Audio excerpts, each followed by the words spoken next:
What if I told you that the Air Force's legendary F-117 Nighthawk stealth fighter, that bizarre, angular aircraft that shocked the world during Desert Storm, almost had a Navy twin brother? Picture this: the world's first stealth fighter, launching off an aircraft carrier deck, disappearing into enemy airspace undetected. Meet the F-117N Seahawk, Lockheed's secret proposal for a carrier-capable version of the Nighthawk that could have changed naval aviation forever. This wasn't just a pipe dream, it was a fully developed concept with more powerful engines, expanded weapons bays, and even air-to-air combat capability. Today we're diving deep into one of aviation's greatest what-ifs, the stealth Seahawk that almost gave the Navy an invisible edge decades before the F-35. The F-117A Nighthawk's story begins in the 1970s, rooted in Cold War necessity and lessons learned from Vietnam. American engineers faced a critical challenge: how to penetrate increasingly sophisticated Soviet air defense systems that were being exported worldwide. The answer lay in stealth technology, the ability to reduce an aircraft's radar cross-section to evade detection for as long as possible. Ironically, the theoretical foundation came from Soviet physicist Pyotr Ufimtsev, whose 1964 paper Method of Edge Waves in the Physical Theory of Diffraction showed that radar returns depend more on an aircraft's shape than its size. This groundbreaking work, largely ignored in the Soviet Union, caught the attention of American engineers who recognized its revolutionary potential. Lockheed's Skunk Works, led by legendary designer Kelly Johnson, seized upon Ufimtsev's theories. In 1975, they launched the classified Have Blue project, a technology demonstrator featuring radical faceted surfaces designed to scatter radar waves away from their source. The design philosophy was revolutionary. Instead of sleek curved lines that characterized traditional aircraft, Have Blue utilized sharp angles and flat panels that would deflect radar energy in predictable directions away from enemy receivers. Two Have Blue prototypes were constructed and began flight testing in 1977, the same year Atari launched its 2600 console, and Star Wars premiered in theaters. Despite numerous challenges, including severe stability and control issues, the program successfully demonstrated that achieving extremely low radar cross-sections was not just theoretical, but practically achievable. This proof of concept was absolutely critical for what came next. The success of Have Blue led directly to the F-117A program in 1978, initially codenamed Senior Trend. The Air Force contracted Lockheed to develop a full-scale operational stealth attack aircraft. The program was shrouded in unprecedented secrecy. Only a select group of engineers and officials even knew of its existence, and those involved were sworn to absolute confidentiality. The F-117A's diamond-like shape was meticulously optimized for stealth, incorporating multiple signature reduction technologies. Radar-absorbent materials and coatings covered the aircraft's surface, while the exhaust system was specially designed with mixing vanes to cool the jet exhaust and minimize infrared signatures. The aircraft structure itself became part of the stealth system. Every panel, every angle, every surface was calculated to scatter radar energy. But stealth wasn't just about radar invisibility. The Nighthawk was designed to minimize detection across multiple spectrums.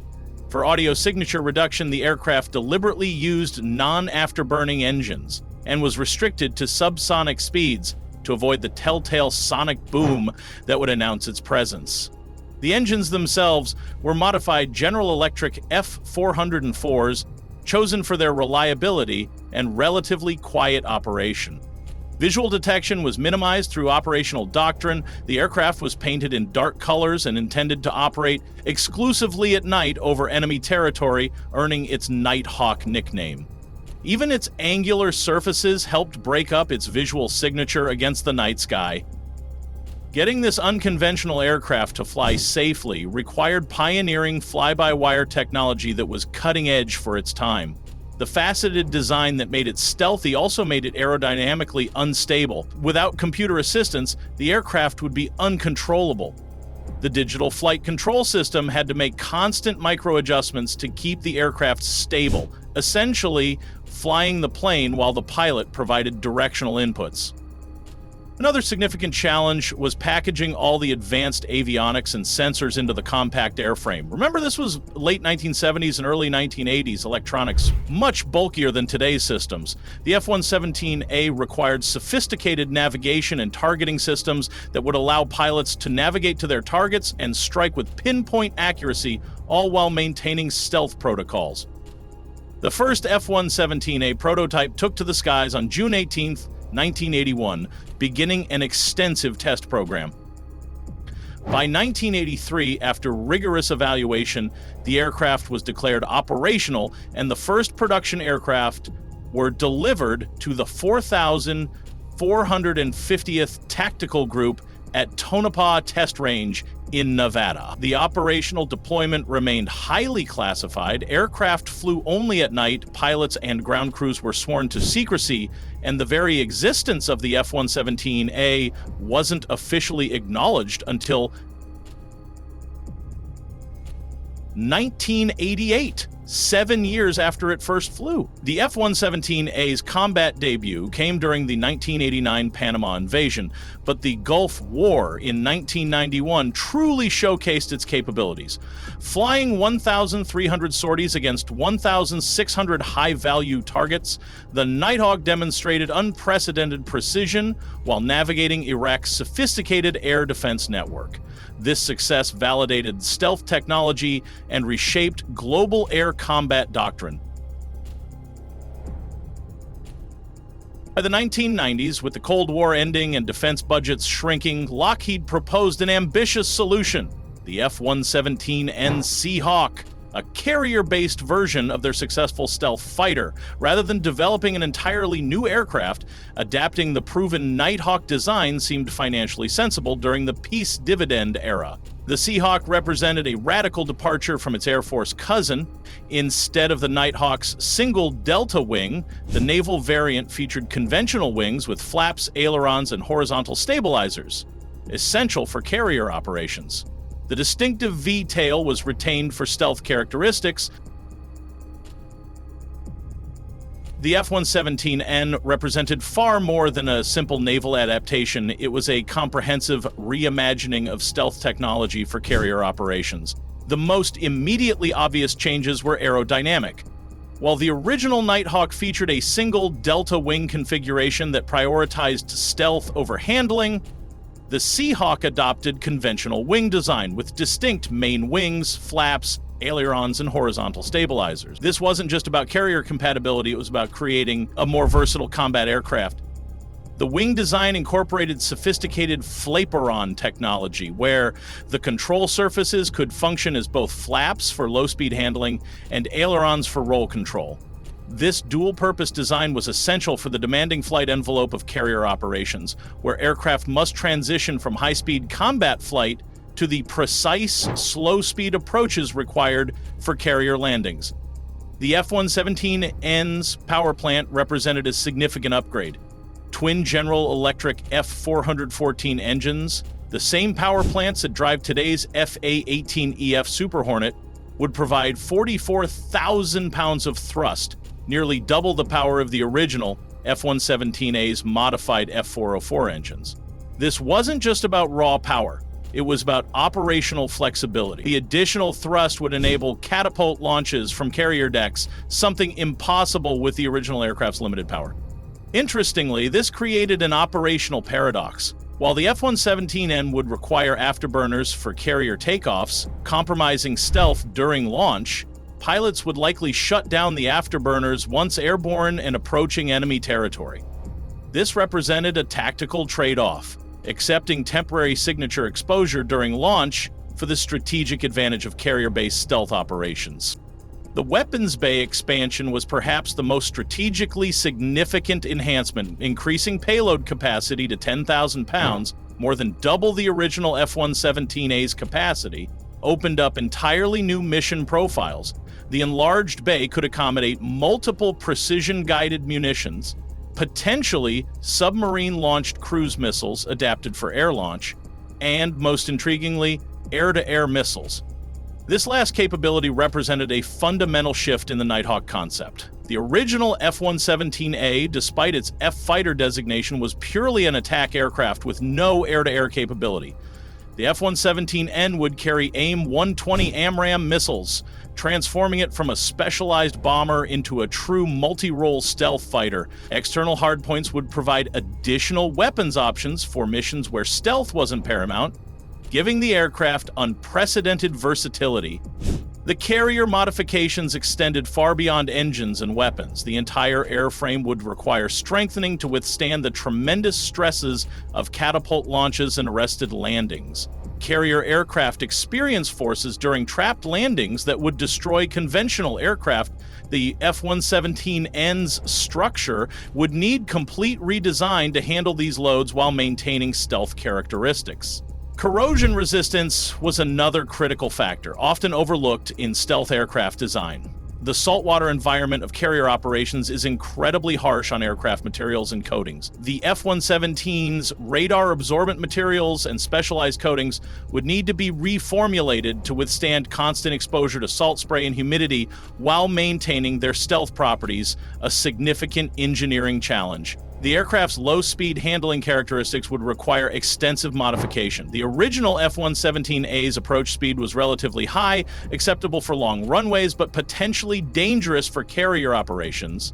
The F-117N would need enhanced lift devices, improved stall characteristics, and more responsive controls at the low speeds required for carrier approaches and landings. Despite its promise, several factors doomed the F-117N. Lockheed was simultaneously developing the F-22 Raptor and early F-35 Lightning programs, both representing significant technological leaps beyond the F-117A's capabilities. The F-22 combined stealth with supercruise ability, advanced avionics, and superior maneuverability, while the F-35 promised multi-role versatility across all services.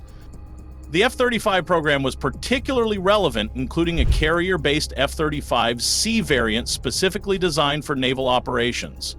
This addressed many challenges the F-117N would face, including catapult launches, arrested landings, and corrosion resistance. Technical hurdles were substantial. The F-117A's inherently unstable design would require extensive modifications for carrier operations. The airframe needed strengthening for catapult launches and carrier landings, plus an almost complete aerodynamic redesign for low-speed handling characteristics required during carrier approaches. The Navy needed more than a specialized attack aircraft. They required versatile platforms capable of multiple missions: air superiority, close air support, and reconnaissance. The F-35 program better addressed these needs, offering true multi-role capabilities that the F-117N couldn't provide without extensive development. Financial constraints sealed the Seahawk's fate. Defense budgets were already stretched by F-22 and F-35 development costs. Diverting resources to the F-117N would have diluted critical programs that promised greater technological advantages. Had the F-117N been developed, it might have significantly altered naval aviation's trajectory. The stealth Seahawk could have complemented the F-14 Tomcat's long-range interception capabilities, potentially extending the Tomcat's operational relevance. With the F-117N handling stealth attack missions, the Navy might have focused on upgrading F-14 capabilities rather than seeking completely new multi-role platforms. This could have led to the Super Tomcat 21, a proposed modernized F-14 with advanced avionics, improved engines, and enhanced stealth features. Such a combination might have kept the beloved Tomcat flying well into the 21st century. The F-117N Seahawk remains one of aviation's most fascinating what-ifs. While we'll never see this stealthy carrier fighter grace flight decks, the advances from the F-22 and F-35 programs have provided unmatched air combat capabilities that continue shaping aviation's future. But what do you think? Could the Seahawk have worked as envisioned? Would the Navy have been better served by this specialized stealth striker alongside upgraded Tomcats, or was the multi-role F-35 approach the right call? What would you have named this carrier-based stealth fighter? Was Seahawk the perfect choice? Or can you think of something better? Drop your thoughts in the comments below. I love hearing your perspectives on these alternative aviation histories. And if you're fascinated by naval aviation's hidden stories and what-if scenarios like this one, make sure you're subscribed to Navy Nerds and hit that notification bell. We dive deep into the untold stories, secret projects, and game-changing aircraft that shaped naval aviation history. Thanks for joining me on this flight through aviation history, and I'll see you in the next video where we'll explore another fascinating chapter in naval aviation's story.